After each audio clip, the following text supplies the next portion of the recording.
I had worn the veil for 3 years, and in 3 years not one person at the Iron Court had asked to see my face. That was the whole point of a veil, I supposed. People stopped wondering about a thing once they decided it was none of their business. The healers thought I was scarred. The kitchen women thought I was vain. The young warriors thought I was a widow in mourning, which suited me because widows were left alone, and I had grown very fond of being left alone. I was 22 years old, and I had built an entire life out of not being looked at. It was the night of the long frost ceremony, when the rule I had kept so carefully began, very quietly, to come apart. The great hall smelled of pine resin and hot iron, and the particular sweetness of mead gone slightly to honey. I stood where I always stood at gatherings, 3 steps back from the light, near the second pillar, close enough to the kitchens that I could vanish into them if anyone turned my way. I had a tray of cups in my hands. A serving woman with a veil is invisible twice over, which is exactly as invisible as I wanted to be. The Alpha King sat on the wolf throne at the far end of the hall, and I did not look at him. This was a discipline I had perfected. I knew the shape of him by now without looking. The way the hall arranged itself around his stillness. The way conversation lowered when he shifted his weight. The way every wolf in the room kept one ear angled toward the throne, the way you keep one eye on weather. King Halvar of the Iron Territories did not need to raise his voice. He had not raised it in the 3 years I had been hiding under his roof. He simply was, the way winter simply is, and the whole court bent itself around the fact of him. I knew one other thing about him too, though I had told no one, and intended to tell no one until I died. 3 years ago, on a road outside a burning village, a wolf the colour of wet slate had stood between me and the men who meant to take me, and had not asked my name, and had not stayed to be thanked. I had seen the shape of him for 4 heartbeats in the firelight before he was gone. I had spent the next 3 years making certain he would never see the shape of me. Because a king who saves a woman might want to know she lived, and a king who wants to know a woman lived might look at her. And a king who looks, really looks, the way his kind could, might recognize something in her that she could not afford for anyone to recognize. Not him. Especially not him. So, the veil, the second pillar, the tray. "You are doing the thing again," murmured Edelyn, the head cook, sweeping past me with a platter of roast fowl. "The thing where you hold still and hope the room forgets you exist." "It usually works." "It works," she agreed, "until the night it doesn't." She nodded once toward the throne and was gone into the noise. I did not look. I have said that, but I will tell you that the back of my neck had gone cold, the way it did sometimes in that hall, as though somewhere across all that firelight and laughter, a single point of attention had come to rest very gently on the place where I stood. I told myself it was the draught from the kitchen door. I had been telling myself that for 3 years. The herald called the court to order for the giving of the frost gifts, and I let out a breath, because the giving of gifts meant the giving of speeches, and speeches meant no one would be looking anywhere but the dais. I set my tray on the sideboard. I let my shoulders come down from around my ears. I allowed myself, in the safety of everyone's distraction, to lift my eyes for the first time all evening. He was already looking at me. Across the entire length of the hall, past the fire and the banners and 400 wolves with their cups raised, the Alpha King had turned his head and his eyes had found the second pillar. And they had found me. Behind my veil, as though the veil were not there at all. I looked away so fast the room tilted.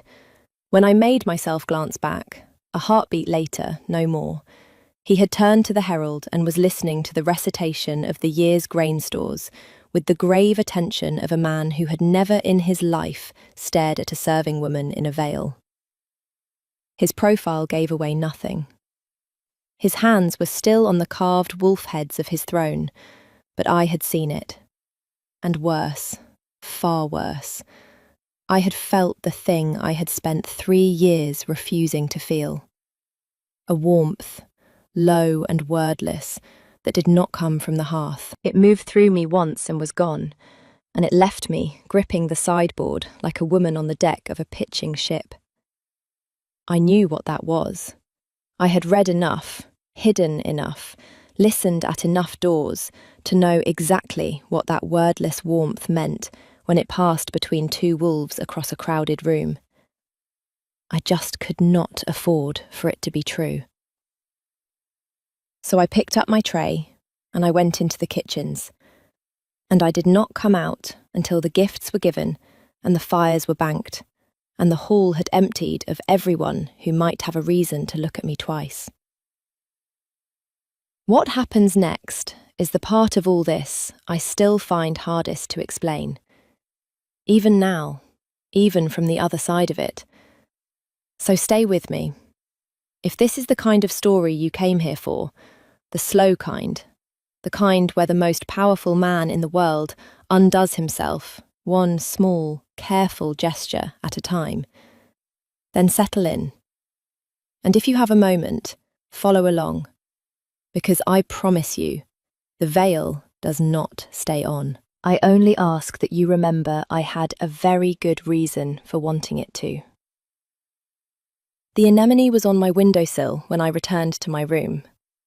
A single white flower, the petals barely open, the stem cut clean. Anemones do not grow in the iron territories in the long frost.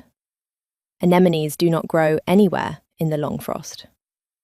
Someone had kept this one alive through a season that kills everything, and had carried it up 4 flights of the servants' stair, and had left it on the sill of a healer's apprentice who wore a veil, and had not left a note, because the flower was the note. I knew what kind of flower it was, because there had been one exactly like it, crushed and frozen, in the mud of the road on the night the slate-grey wolf saved my life. I sat down on the edge of my narrow bed and looked at the flower for a long time. Then I got up, and I closed the shutter. And I did not let myself cry, because crying was a thing women did when they had run out of other plans. And I was not out of plans yet. I was simply, for the first time in 3 years, badly afraid that he already knew. The next morning, Lady Sigrun Asketil decided that I was a problem. I should explain Lady Sigrun. She was the daughter of the king's most powerful vassal. She was beautiful in the way a drawn sword is beautiful, and she had spent 2 winters arranging herself near the throne in the patient certainty that Halvar would eventually look up, see her there, and conclude that marrying her would be both politically convenient and aesthetically appropriate. She was not wrong about the politics, she was only wrong about the man. And being wrong about a man is the kind of mistake that makes a certain sort of woman dangerous. She found me in the healer's quarters, grinding willow bark, and she did not bother with greeting. "You were watched last night," she said. I did not stop grinding. "I serve at every gathering, my lady. I am watched the way a chair is watched. Do not be clever with me." She drifted closer, her fingers trailing along the shelf of jars, as though she might at any moment decide to sweep them to the floor. "The king looked at you.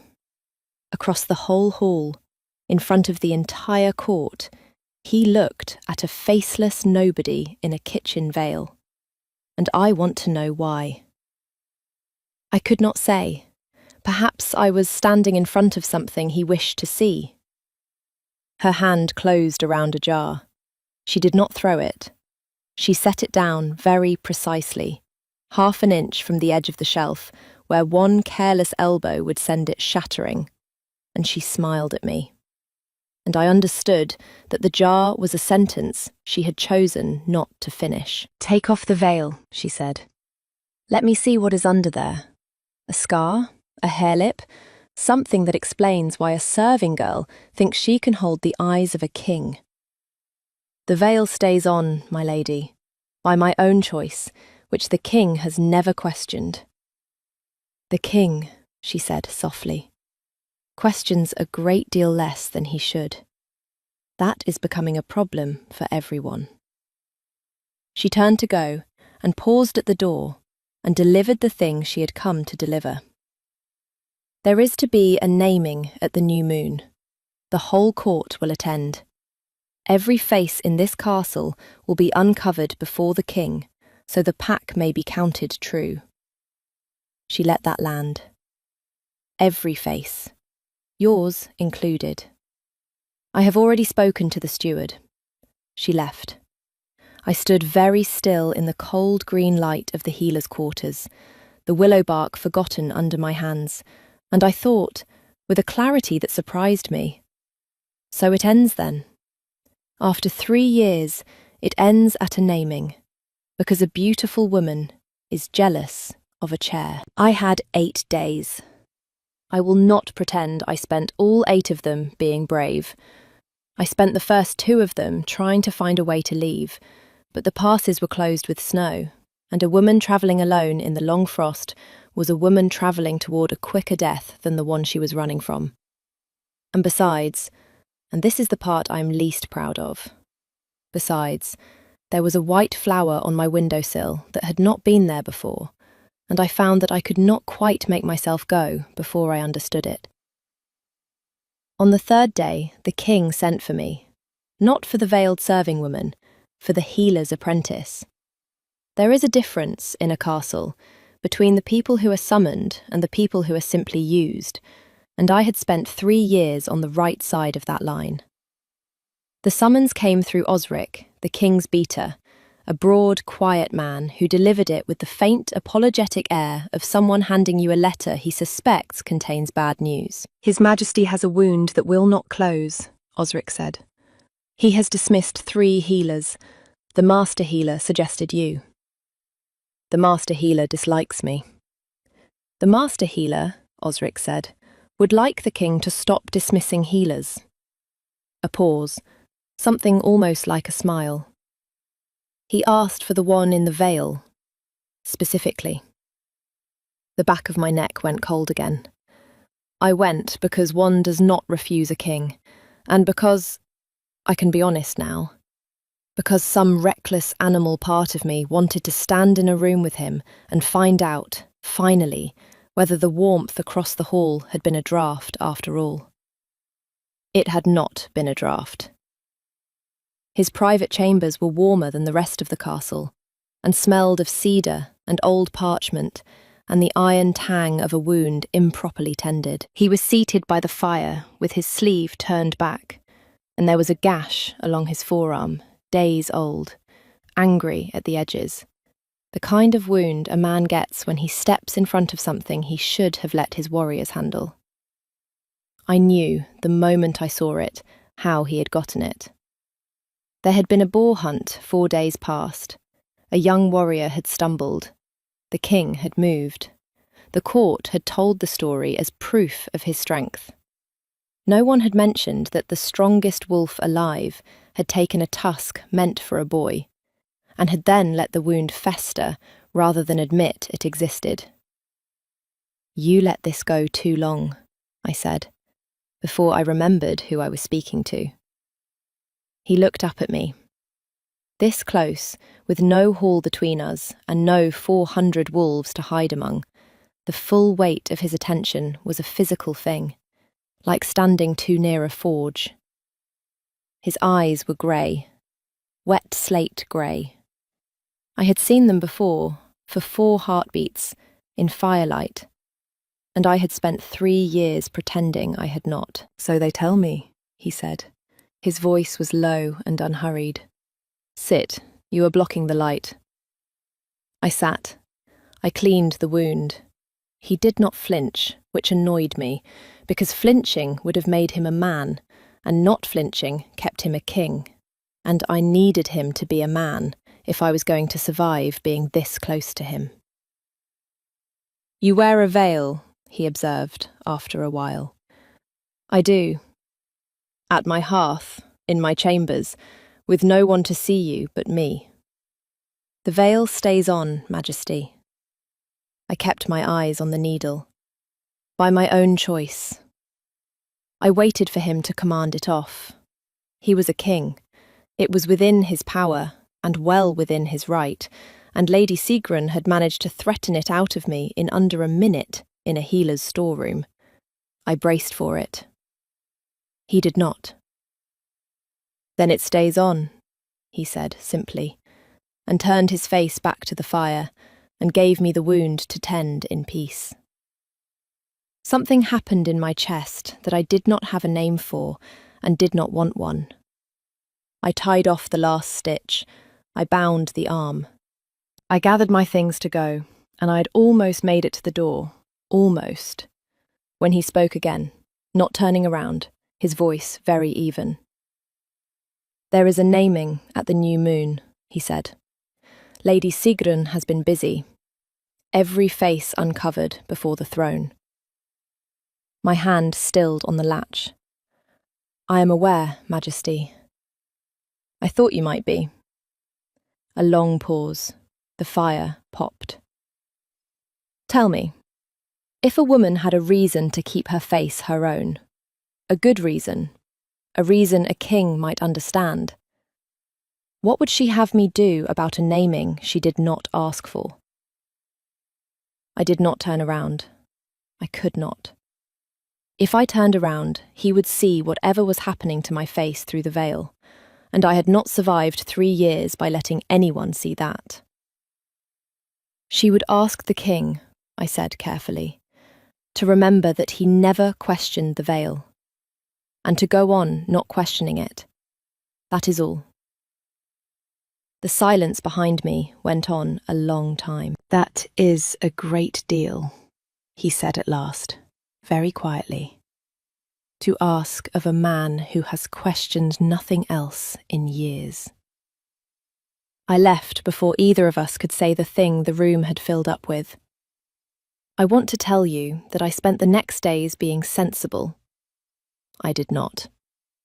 I tended his arm each morning because he sent for me each morning, and each morning the wound was closing cleaner, and each morning we talked of nothing. The grain stores, the snow, a book he was reading and could not finish, a king's complaints, an apprentice's dry replies.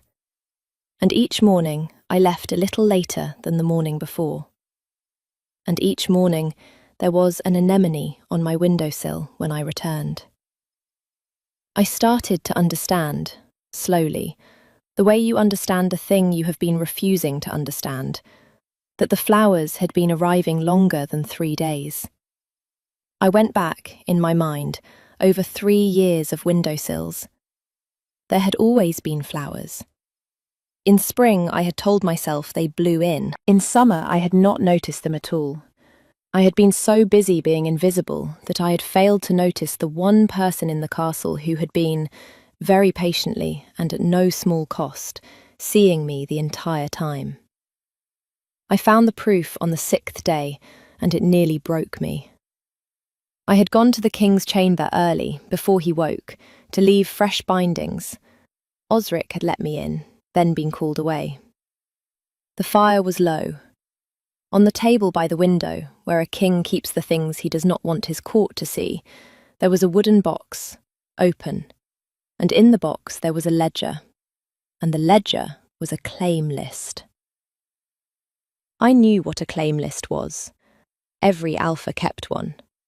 The names of unmated women of the pack, eligible to be considered for the position of Luna, updated each season, pruned and added to by the beta and the advisors.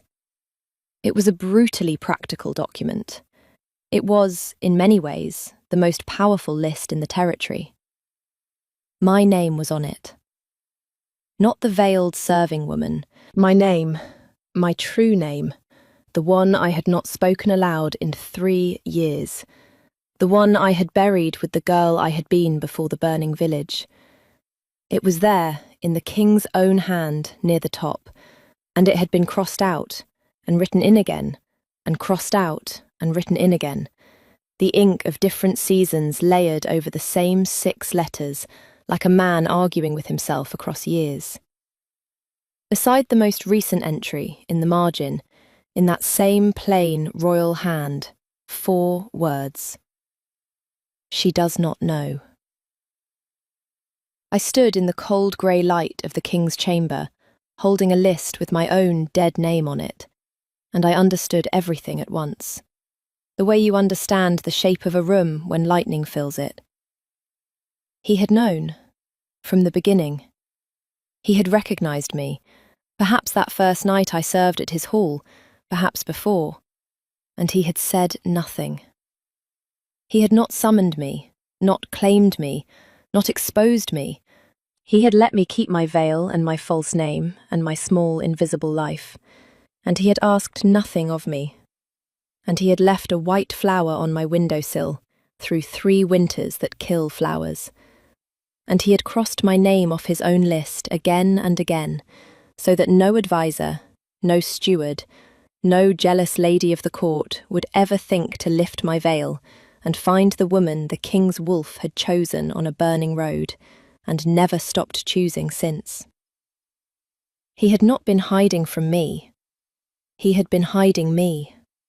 From everyone, including, as much as he could manage, from himself. "You are not supposed to see that," said the king from the doorway. I turned. He stood there with the morning behind him, and for the first time since I had known him, the stillness had gone out of him entirely. The most composed man in the territory looked like a man who had walked into a room and found it on fire. "You knew," I said. The veil moved with my breath. "All this time? You knew who I was?" "Yes." "The flowers?" "Yes." "The list?" My voice did the thing I had spent 3 years preventing it from doing. "You crossed off my name. Over and over. For years. To keep you off it." He came no closer. He kept the whole width of the room between us, the way he kept 3 paces when 1 would do, and I understood now that the distance had never been coldness. It had been the most careful kind of restraint I had ever seen. If your name stayed on the list, someone would ask who you were. They would lift the veil. And once the court knew the king's wolf had settled on a woman with no rank and no name and no history they could verify. He stopped. His jaw worked once. "I made a vow, once, over a pyre, that I would never again let what I wanted cost someone their life. I have kept that vow for 7 years by wanting nothing." A long breath. "And then there was a girl on a road, and a flower in the mud. And I have been very bad at it ever since." I could not speak. The willow bark, the second pillar, the 3 years of careful nothing, all of it was rearranging itself around the single fact of this man who had loved me so quietly that I had mistaken it every single day for the absence of being seen. "Sigrun means to unveil you at the naming," he said, "before the whole court, to prove you are no one." His grey eyes held mine through the cloth. "I can stop the naming. I am the king. I can forbid it, and the court will obey, and you will keep your veil, and your name, and your safe, small life. Say the word, and it is done. I will go on questioning nothing." It was the kindest thing anyone had ever offered me. "Or," I said. He did not pretend not to understand. "Or you take it off yourself," he said, "in front of all of them. not because Sigrun forced it, not because the king commanded it, because you chose to stop hiding, and you let me stand beside you while you do it. A pause that cost him visibly. But that one I cannot give you. That one you would have to give me. I left without answering. I am not proud of that either. But there are some choices a woman has to walk away from before she can walk toward them.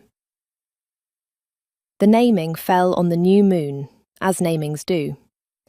The great hall was packed to the walls. Every wolf of the Iron Court stood uncovered before the throne to be counted true.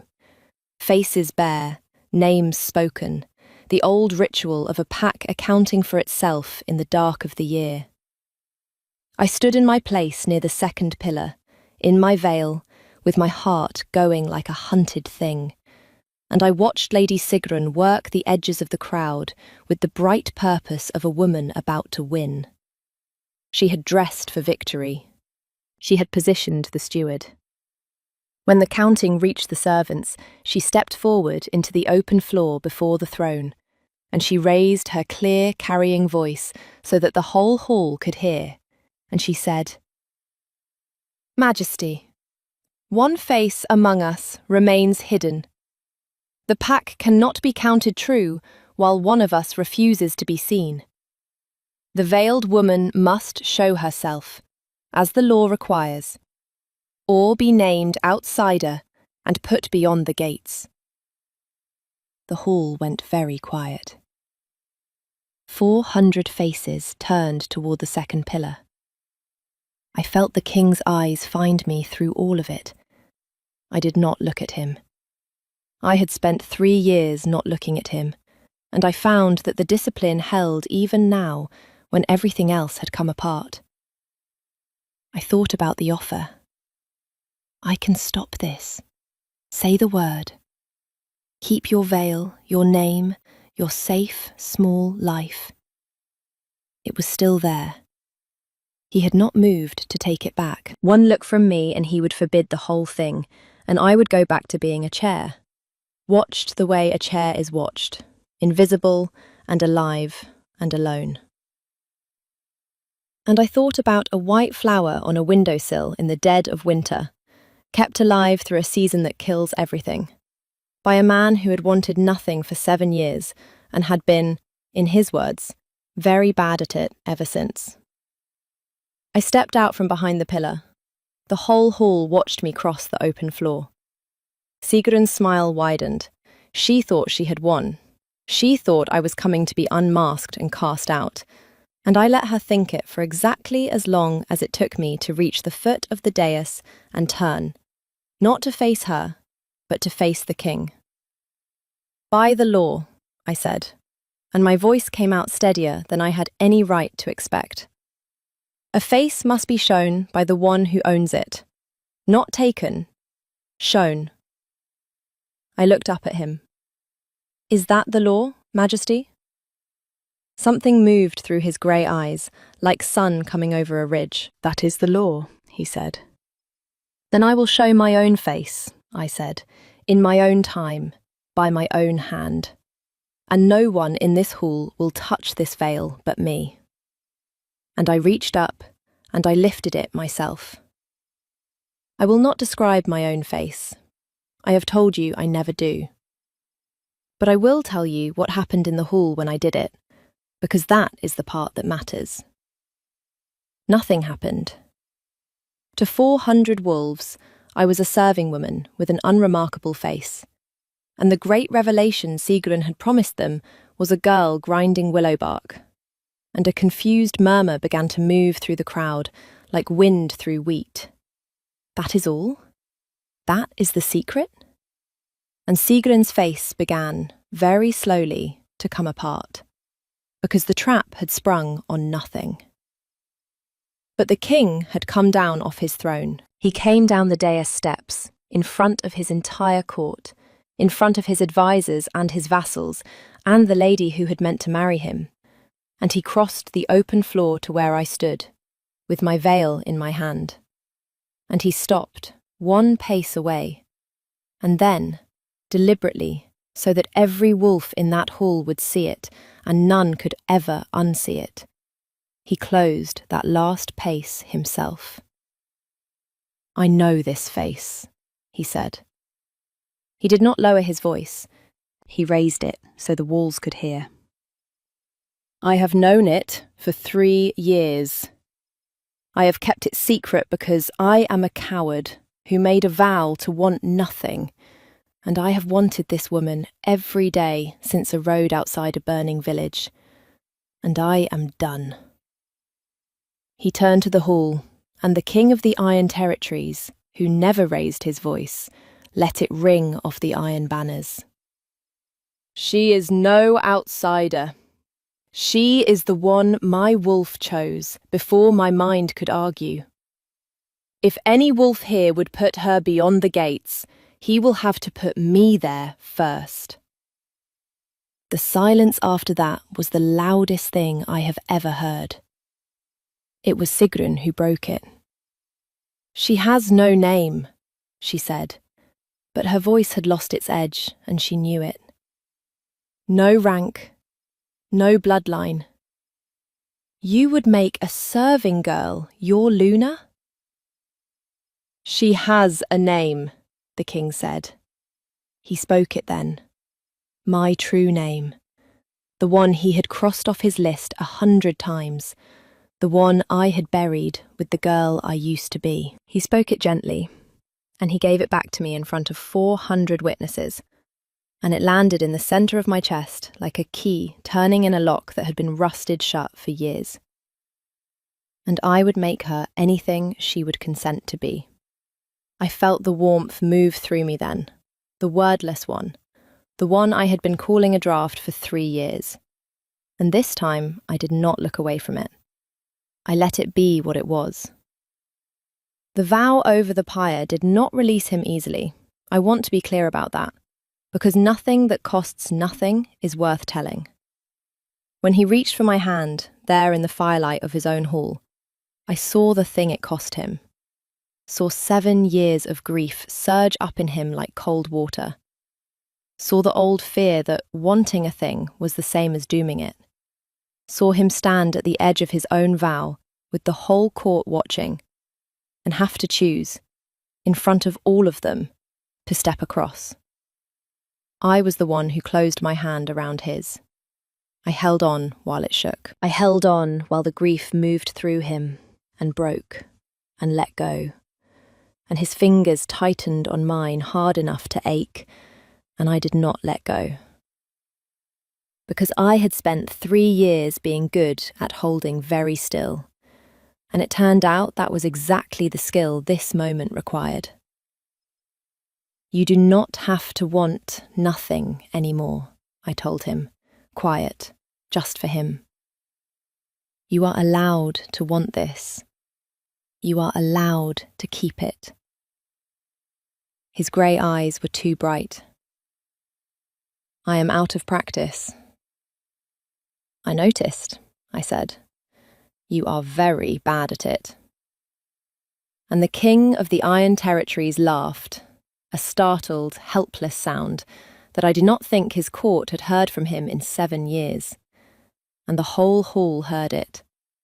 And something in the iron of the place came loose and warm. The kiss, when it came, was brief and certain and witnessed by everyone, and I will only tell you that it felt like the first warm day after the long frost, when you step outside and realise the cold that has lived in your bones all winter is finally going.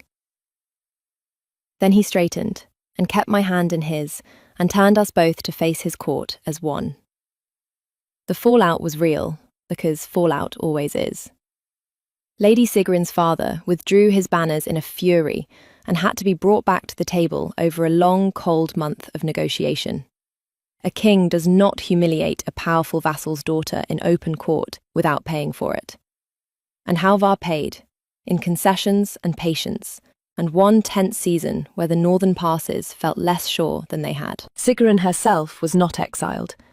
Halvar was not a cruel man, but she was sent to manage her father's distant holdings, stripped of her place at court, which, for a woman who had built her whole self out of nearness to the throne, was its own kind of exile. The court whispered for a season about the Luna who had been a serving girl. Some of them whisper still. I have found I do not mind. It is 6 months later now, as I tell you this. The anemones still arrive on my windowsill, though I live in the king's chambers now, and the windowsill is a great deal grander than the narrow one where they used to appear. He still will not admit he leaves them. I have caught him 3 times, and he has denied it 3 times, with the wounded dignity of a man who thinks I cannot see the soil under his nails. And I let him keep the lie, because everyone is allowed one thing they protect. The veil is folded in a chest at the foot of our bed. I kept it. I am not entirely sure why. Perhaps because a woman should remember the shape of the life she chose to leave, so she knows the weight of what she chose instead. A letter came last week, from the village I was born in, from a woman who knew me before the burning, who had heard, the way news travels, that a girl thought dead these 3 years was alive and wearing a crown in the Iron Territories. I have not answered it yet. I will. There is no hurry now. That is the strangest gift of all of this, stranger even than the throne or the flowers or the man. But there is, for the first time in my life, no hurry. No road to run down, no face to hide. He found me at the window just now, with the unanswered letter in my lap, looking out at the snow. You are doing the thing again, he said, settling beside me. The thing where you hold very still and hope the world forgets you exist. It used to work, did it? He did not phrase it as a question. He took my hand, the way he does now, easily, as though he had never once spent 7 years afraid to want anything. It never worked on me. I want that on record. Noted, Majesty. And he smiled, the new smile, the one only I and his court of 6 months get to see. And we sat there, while the snow came down on the Iron Territories, 2 people who had each spent years being very good at not being seen, learning, slowly and badly and together, how to stop. So tell me, did you see it coming? Did you guess, the way I never could, that the man across the hall had been looking the whole time? Stay a while, and tell me where you are listening from tonight. And if this is the kind of story that found you somewhere you needed it to, the kind where the most powerful person in the world undoes himself, very quietly, for the one who was never supposed to matter, then come walk with me through the rest of them. There are more. There are always more. This was only the night the veil came off.